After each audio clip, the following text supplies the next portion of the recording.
Il était une fois un investisseur. Il s'appelle Saad, a 21 ans et c'est un étudiant américain. Ses parents viennent de toucher la maudite somme de 800 000 $ d'héritage suite au malheureux décès de sa grand-mère. Saad ayant quelques connaissances en investissement, il proposa à ses parents de gérer cette somme pour eux et les investir sur des actions. Et vous savez quoi?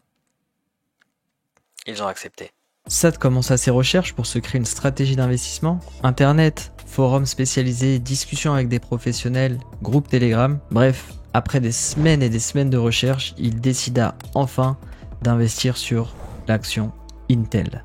Et c'est dans un post Reddit qu'il écrira « J'ai acheté 700 000 $ d'actions Intel aujourd'hui ». Donc le gars confiant, il nous prévient même de son signal. Et une chose importante, c'est que le post a été rédigé le 1er août 2024 à 17h42. Et ça, retenez-le. Dans ce post, il décrit également son raisonnement derrière ce choix. Le trimestre est en hausse par rapport au dernier. Intel a investi massivement et se restructure en développant d'autres grosses activités. Et Intel reste Intel, soit l'un des plus grands fabricants de semi-conducteurs aux États-Unis. Il continuera son argumentation et finira par cette malheureuse phrase qui lui vaudra un buzz et des moqueries sur internet. J'aime cette action et je pense qu'elle est vraiment bon marché en ce moment.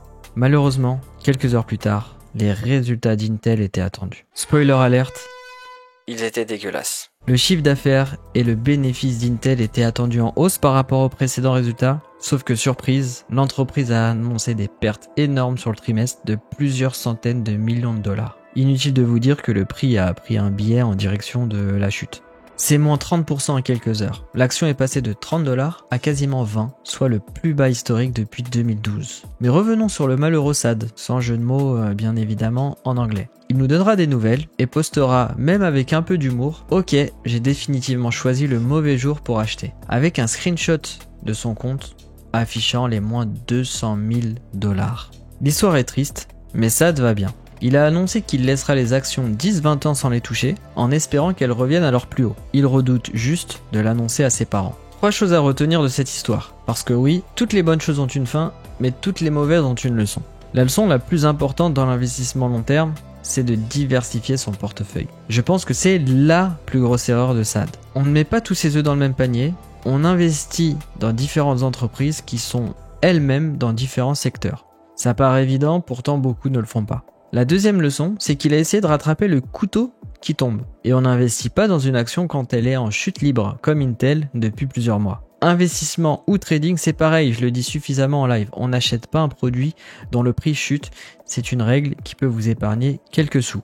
Et en 3, bien sûr, il était très ou trop optimiste, malgré une analyse fondamentale ou technique très bancale. Investir moins de 24 heures avant l'annonce des résultats, bah c'est pas ouf quoi. Voilà les 3 leçons à tirer de cette anecdote. Perso, j'ai kiffé la raconter, et si le concept t'a plu, laisse-moi un petit commentaire. Et j'en ferai d'autres, parce que croyez-moi qu'il y en a des belles à mettre en lumière. L'objectif, bien sûr, c'est d'en tirer des leçons, et pas de se moquer. Allez, ciao, c'était CryptoTassa.